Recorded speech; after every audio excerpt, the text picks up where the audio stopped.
إن الله وملائكته يصلون على النبي يا أيها الذين آمنوا صلوا عليه وسلموا تسليما اللهم صل على سيدنا ومولانا محمد وعلى آل سيدنا ومولانا محمد وبارك وسلم صلاة وسلاما عليك يا سيدي يا رسول الله صلاة وسلاما عليك يا سيدي يا نبي الله وعلى آلك وأصحابك يا سيدي يا حبيب الله اج سکھ متراں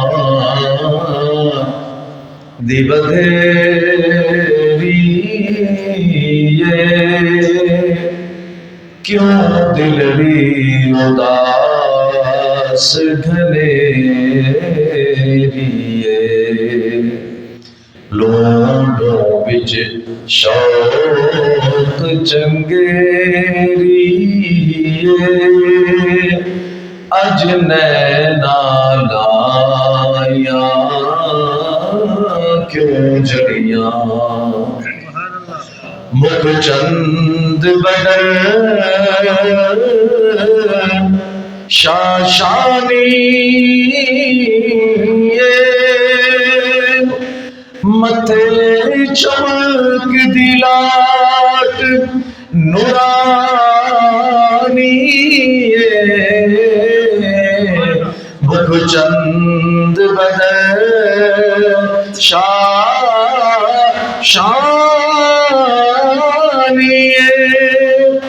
متھے چمک دی لاٹ نورانی کالی زلف تے اکھ مستانی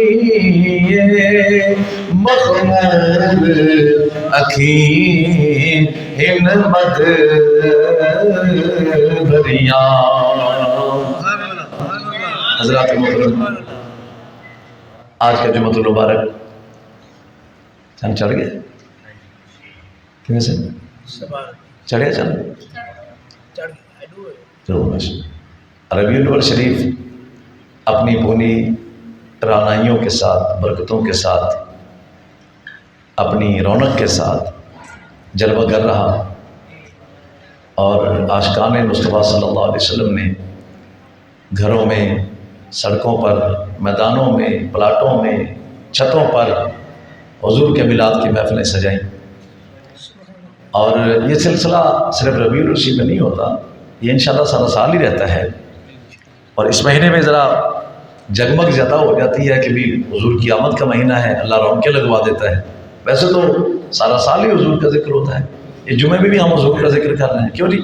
نمازوں میں بھی حضور کا ذکر ہوتا ہے، اذانوں میں بھی حضور کا ذکر ہوتا ہے، قرآن کی تلاوت میں بھی حضور کا ذکر ہوتا ہے، کلمہ پڑھتے ہیں تو اس میں بھی حضور کا ذکر ہوتا ہے، درود پڑھتے ہیں تو اس میں بھی ذکر ہوتا ہے۔ تو حضور کا ذکر تو 24 گھنٹے ہو رہا ہے، 12 مہینے 24 گھنٹے اللہ تعالیٰ اپنے نبی کا ذکر کروا رہا ہے۔ تو لیکن اس مہینے میں چونکہ حضور کی آمد کا مہینہ ہے تو رونقیں بڑھ جاتی ہیں اور جناب گلی گلی سج جاتی ہے۔ تو میں مبارکباد پیش کرتا ہوں ان دوستوں کو جنہوں نے محافل کو سجایا، بازاروں کو سجایا، گھروں کو سجایا، محافل کو سجایا۔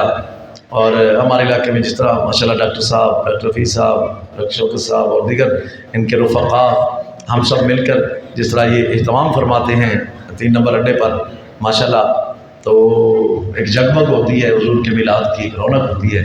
تو اللہ تعالیٰ ان سب دوستوں کو سلامت رکھے اور ان کے جوش و جذبہ میں، ان کے محبت و عقیدت میں اللہ ہم سب کو حضور سے محبت میں اضافہ فرمائے، تاکہ ہم یہ نہیں کہ اس مہینے میں محفل سجا کر بس ہو جائیں، ہم ہر وقت اپنے گھروں میں حضور کی محفل سجاتے رہیں۔ اپنے بچوں کو حضور کی باتیں سنایا کرو، اپنے بچوں کو سرکار کی محبت سکھایا کرو۔ گھر میں بیٹھ کر کسی کی اس کی غیبت ایسا نہ کیا کرے، بچوں پر بھی وہی اثر پڑتا ہے۔ آپ جتنی دیر بیٹھتے ہیں بچوں کو بٹھا کر حضور کا کوئی ایک واقعہ سنا دیں کہ ہمارے نبی کیسے تھے، ہمارے نبی کے اخلاق کیا تھے، ہزار نبی کا چہرہ کیسا تھا، حضور بات کیسے فرماتے تھے، حضور چلتے کیسے تھے۔ تو یقین کریں ہمارے گھروں میں کوئی بھی بچہ نہ بھٹکے، نہ ماں باپ کا نافرمان ہو۔ جب وہ حضور آپ اسے بچپن سے جب سرکار کا ذکر سنائیں گے، سرکار کی باتیں سنائیں گے تو انشاءاللہ تعالیٰ وہ بھی ہر گھڑی حضور کا ذکر ہی کرنے کا عادی ہو جائے گا۔ میں نے آیت پڑھی ہے هو الذی ارسل رسولہ بالہدی ودین الحق لیظہرہ علی الدین کلہ. حضور آ گئے، حضور تشریف لے آئے، اور لیکن اللہ فرماتا ہے کہ میں نے اپنے محبوب کو بھیجا کس لیے؟ پہلی بات تو یہ ہے کہ زمین و آسمان کے درمیان ایک تکرار ہوتی تھی. آسمان کہتا تھا کہ وہ نور میرے پاس ہے جس نور سے پوری کائنات کو اللہ نے بنایا، وہ ذات بھی میرے پاس ہے جس ذات کے صدقے اللہ نے کائنات کو بنایا. تو اللہ نے فرمایا اے محبوب آپ زمین پر تشریف لے جا کر زمین پر قدم لگائیں، کیونکہ زمین کو میں نے پست بنایا ہے، تو آپ جا کر قدم لگائیں تاکہ زمین کو بھی عزت مل جائے.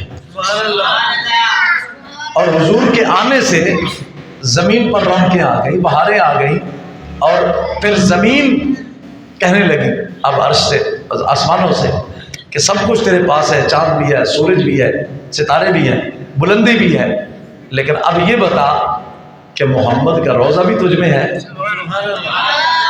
تیرے فرشتے یہاں سلام کرنے آتے ہیں میرے نبی کے روضے کو. تو زمین کو عزت مل گئی، گناہ گاروں کو عزت مل گئی، غریبوں کی بات بن گئی، یتیموں نے سر اٹھا لیے حضور کی آمد پر. اللہ فرما رہا ہے کہ هو الذی، وہ رب، ارسل رسولہ بالہدی، جس نے اپنے رسول کو ہدایت کے ساتھ دنیا میں بھیجا، بدین الحق، اور دین حق دے کر بھیجا. اور اس لیے نہیں بھیجا کہ اس دین کو مٹا دیا جائے گا، اس لیے نہیں بھیجا کہ یہ دین جو ہے وہ جناب آنے والے وقتوں میں ختم ہو جائے گا، نہیں. فرمایا لیظہرہ علی الدین کلہ، ہم نے یہ دین نازل فرمایا، اب یہ دین دنیا کے ہر دین پر غالب آ کر رہے گا. اب کائنات مٹ سکتی ہے، محمد عربی کا دین نہیں مٹ سکتا. اب یعنی اس آیت میں اللہ نے فرمایا کہ میرا محبوب دو چیزیں لے کر آیا ہے، ہدایت اور دین. ہدایت اور دین، ہدایت اسے ملتی ہے جسے دین ملتا ہے، جس کو دین مل جاتا ہے اسے ہدایت مل جاتی ہے. یہ دونوں چیزیں کب ملتی ہیں؟ جب کسی کو مصطفیٰ کی نسبت مل جاتی ہے. جسے حضور مل جاتے ہیں اسے دین بھی مل جاتا ہے، اسے ہدایت بھی مل جاتی ہے. اور جس دل میں محبت رسول سما جاتی ہے، جن آنکھوں میں انتظار دیدار مصطفیٰ سما جاتا ہے، اور جن کانوں کو ذکر مصطفیٰ سننے کی عادت ہو جاتی ہے، اور جو اپنی دھڑکنوں کے ساتھ یا نبی کرتا ہے، اور جو سوتے درود پڑھ کر سوتا ہے، اٹھ کر بھی درود پڑھتا ہے، جو اپنی زندگی کے لمحے لمحے میں عشق نبی اور ذکر نبی کو سما لیتا ہے، تو فرمایا میرے محبوب وَيُزَكِّيهِمْ، اسے پاک بھی کر دیتے ہیں، اسے دین بھی مل جاتا ہے، اسے ہدایت بھی مل جاتی ہے. اب حضور آئے یہ دین لے کر، اور یہ دین لائے ہم گناہ گاروں کے لیے، تاکہ یہ سیدھے راستے پر چل کر جنت میں داخل ہو سکے، یہ سیدھے راستے پر چل کر دوزخ سے بچ جائے، یہ صراط مستقیم پر چل کر دین کو اپنا کر اپنی زندگیاں دین کے تابع کر کے اللہ کے ہاں مقبول ہو جائے اور اللہ کی بارگاہ میں قبول ہو جائے. اب پہلی بات یہ سوچئے کہ آج ہماری زندگیوں میں دین کتنا ہے. میں نے ایسے لوگوں کو بھی دیکھا ہے جو ان کے گھر جاتے ہیں تو بتاتے ہیں یہ جی فلاں دوست نے مجھے تحفہ دیا تھا اور اس کو 20 سال ہو گئے جی میں نے سنبھال کے رکھا ہوا تھا، یہ میرے دوست کا تحفہ ہے. ایسے بھی لوگ، اور ان سے میں سوال کرتا ہوں کہ ایک دن وہ تیرا دوست بھی مٹ جائے گا، یہ تحفہ بھی ختم ہو جائے گا، تو بھی ختم ہو جائے گا. کہتا جی بالکل. میں نے کہا اس تحفے کا بڑا خیال ہے، اور جو تحفہ رب نے تجھے بھیجا ہے، بھیجنے والا رب، تحفہ دین اور لے کے آنے والا مصطفیٰ، بتا اس تحفے کا مسلمان نے کیا حاصل کر رکھا ہے. ایک دوست کے تحفے کی تجھے بڑی اہمیت ہے. جو اللہ نے تحفہ دیا ہے اور حضور جسے لے کر آئے، قربان جاؤ، تو بتائیے اس تحفے کا مسلمان نے کیا حاصل کیا ہوا ہے. اس تحفے پر کتنا، اس تحفے کو تم نے کتنا سنبھال کے رکھا ہوا ہے، ہم نے کتنا سنبھال کے رکھا ہوا ہے. اس دین کی ہم نے کتنی قدر کی ہوئی ہے. تمہاری اس بے قدری کی وجہ سے، تمہاری اس دین سے دوری کی وجہ سے آج ایک اسلامی ملک پاکستان میں آپ ناچو ایوارڈ ملیں گے، آپ گانے گاؤ صدر پاکستان آپ کو ایوارڈ دے گا، آپ جتنی فحاشی پھیلا سکتے ہو پھیلاؤ، آپ کو جناب ایوارڈ ملیں گے، اور جناب آپ جتنے کو گاند ڈال سکتے ہو ڈالو، آپ کو جناب میڈیا پہ ٹائم بھی ملے گا اور ایوارڈ بھی ملیں گے۔ اس نے بڑی اچھی فلم بنائی، اس نے بڑی اچھی اداکاری کی، ٹھیک ہے جی، یہ سب یہودیوں کے تحفے ہیں۔ اور ایک طرف حافظ قرآن ہوتا ہے، عالم دین ہوتا ہے، 7 سال کے بچے حفظ کر جاتے ہیں۔ بتاؤ اس 75 سال کی تاریخ میں، مجھے تو نہیں یاد، آپ کو یاد ہو تو بتاؤ کہ کبھی کسی صدر نے یہ کہا ہو کہ ملک میں اعلان کر دو اس 14 اگست پر یوم پاکستان پر یا 12 ربیع الاول کے موقع پر یا عید کے موقع پر پاکستان میں جتنے بھی 7 سال کے بچوں نے حفظ کیا انہیں صدر ہاؤس میں بلاؤ اور میں ان کو ہاتھ سے ایوارڈ دوں، یہ بچے ہمارا اثاثہ ہیں جنہوں نے اللہ کے قرآن کو اپنے سینوں میں بسا لیا ہے۔ بتاؤ ہوا جی ایسا؟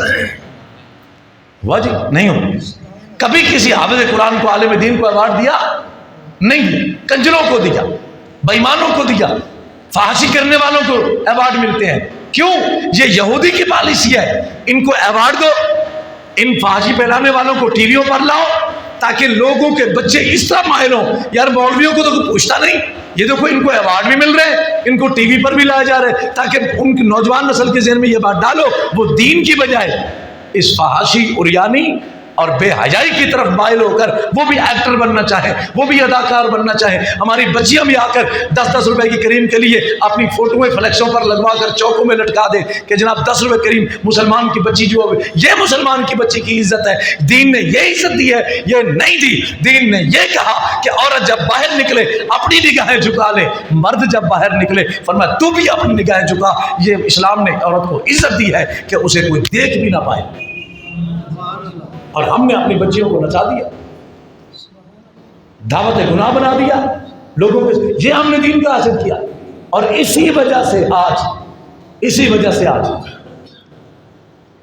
یہودیوں کا کتا بھی مر جاتا ہے نا پاکستان میں، تو پورے پاکستان میں زلزلہ آ جاتا ہے۔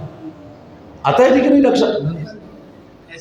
کوئی اقلیت مر جائے تو صدر بھی چیختا ہے، وزیر اعظم بھی چیختا ہے، چیف جسٹس بھی چلاتا ہے، یہ کیا ہو گیا، ظلم ہو گیا، فلان ہو گیا۔ انہی ظالموں سے پوچھو، ابھی 1-2 دن پہلے ایک صحابی شہید ہوا، ناگہانی موت مرا، میں اسے شہید کہتا ہوں۔ وہ کس کام سے گیا تھا، کیا کر رہا تھا، مجھے اس سے تعلق نہیں۔ ہمارا بھائی تھا، ہمارا پاکستانی بھائی تھا، مسلمان بھائی تھا، ظلم ہوا اس کے ساتھ، اس کی جتنی بھی مذمت کرے کام ہے۔ جواب لینا چاہیے اس ملک سے کہ ہمارے بندے کو کیسے مارا گیا۔ ٹھیک ہے، ہم پورے ان کے ساتھ کریں، لیکن ہم پوچھتے ہیں کہ کیا ارشد شریف صاحب انسان تھے؟ اور جو 12 ربیع الاول کو تم نے تحریک لبیک کے 4 لوگ مار دیے، وہ انسان نہیں تھے؟ ڈاکٹر صاحب غلط بات کر رہا ہوں؟ بتائیں جی، کیا وہ پاکستانی نہیں تھے؟ ان کی تو کسی نے بات ہی نہیں کی، کسی نے مذمت بھی نہیں کی، ایک سپاہی نے بھی نہیں کی۔ صدر پاکستان یا وزیر اعظم دور کی بات ہے، کسی نے یہ بھی نہیں کہا کہ یہ 4 لوگ کیوں شہید ہوئے۔ کیا وجہ؟ کیوں کہ پاکستان کا ہر صحافی تقریباً لبرل ہے، لبرل یعنی آزاد خیال۔ وہ یہ کہتے ہیں جی دین کا تعلق بس کلمے تک ہے، زندگی اپنی مرضی سے گزارو، اور یہی یہودیوں کی پالیسی ہے کہ مسلمان کو اس کے دین سے دور کر دو، اسے کہو تیرا دین اپنی جگہ، تیری زندگی اپنی جگہ۔ یہ کیسا دین ہے؟ اگر دین کا مطلب تو یہ ہے کہ ادخلوا فی السلم کافہ، اللہ فرماتا ہے دین میں داخل ہو جاؤ اور تمہاری زندگی، تمہارے کھانے پینے پہننے اٹھنے بیٹھنے سے پتہ چلے کہ یہ مسلمان ہے، اپنے دین کے مطابق کام کر رہا ہے۔ ایک یہودی اپنے دین کے مطابق چلے، ایک ہندو دین کے مطابق چلے، سکھ دین کے مطابق چلے، ایک مسلمان کو یہ کرایا جا رہا ہے کہ، اور یہ سب صحافی جتنے بھی میڈیا پر ہیں یہ یہی بات کا پرچار کر رہے ہیں، لبرل لبرل لبرل، آزاد خیال، دین کا زندگی میں کوئی تعلق نہیں۔ لیکن اس پر سارے چلائے، ادھر 4 لوگ شہید ہو گئے، کسی نے بات نہیں کی، اور بلکہ الٹا جن کے شہید ہوئے انہی پر پرچے کر دیے، جن کو گولیاں لگی ہیں ان کو ہسپتالوں میں جا کر پولیس نے ہتھکڑیاں لگا دی، اور جو قاتل ہیں ان سے کسی نے سوال ہی نہیں کیا یہ کس وجہ سے؟ اس پر چلانا اور ان پر خاموش رہنا وجہ یہ تھی کہ وہ یہودیوں کا پسندیدہ ہے اور یہ محمد عربی کا پسندیدہ ہے۔ سبحان اللہ، سبحان اللہ۔ یہ جو درود و سلام پڑھتے ہوئے جن کو شہید کیا گیا ادھر کون سا حویلیاں سوات کے علاقے میں جہاں عمران خان کی حکومت ہے، پھر لوگ کہتے ہیں یہ آپ بات کرتے ہیں عمران خان کی وہاں حکومت ہے، اور وہ ویڈیو بھی وہ کال بھی لیک ہو گئی جس پر کوئی افسر کسی کو کہہ رہا ہے کہ کوئی گل نہیں، 4-5 بندے مار دو، کوئی گل نہیں، کوئی مسئلہ نہیں، 4-5 بندے مار دو، کہتا کوئی مسئلہ نہیں۔ اور کب مارا؟ انہوں نے جہاں روٹ مانگا تھا بالکل انہوں نے کہا جی ہم نے 3 گھنٹے تک آ گیا جلوس ختم کرنا ہے، اس سے بھی 3 کلومیٹر پیچھے انہوں نے اپنا جلوس ختم کر دیا۔ 3 کلومیٹر ڈاکٹر صاحب، جہاں انہوں نے حد دی تھی نا اس حد سے بھی 3 کلومیٹر پیچھے، وہاں پہ اعلان کیا گیا چلو جی ہمارا جلوس یہاں ختم، دعا خیر اور واپس چلو۔ جب وہ واپس آنے لگے تو پیچھے سے ان کو گولیاں مار دی اور کوئی نہیں بولا۔ کس وجہ سے؟ اس وجہ سے حالانکہ سب سے بڑے شہید وہ ہیں جو نبی کے نعرے لگا رہے تھے، نبی پر درود پڑھتے، سیدی مرشدی یا نبی کی صدا بلند کر رہے تھے، الصلاۃ والسلام علیک یا رسول اللہ کے ترانے گنگنا رہے تھے، ان کو گولیاں مار دی گئی۔ پورے پاکستان میں ایک چھوٹے سے چینل نے بھی شاید اس پر بات نہیں کی، وزیر اعظم صدر دور کی بات ہے، لیکن ادھر صحافی شہید ہوا تو اس پر جناب پوری دنیا چلائی، پاکستان پورا 4 دن ہو گئے وہی بات چل رہی ہے۔ ہم یہ نہیں کہتے نہ کریں، وہ بھی ہمیں درد ہے، لیکن ہم کہتے ہیں کہ یہ 4 جو مرے شہید ہوئے یہ پاکستانی نہیں تھے، یہ کلمہ گو نہیں تھے۔ وہ آج سمجھے فرق یہ تھا کہ یہاں لبرل کو اٹھایا جاتا ہے، آشکان رسول کو دبایا جاتا ہے،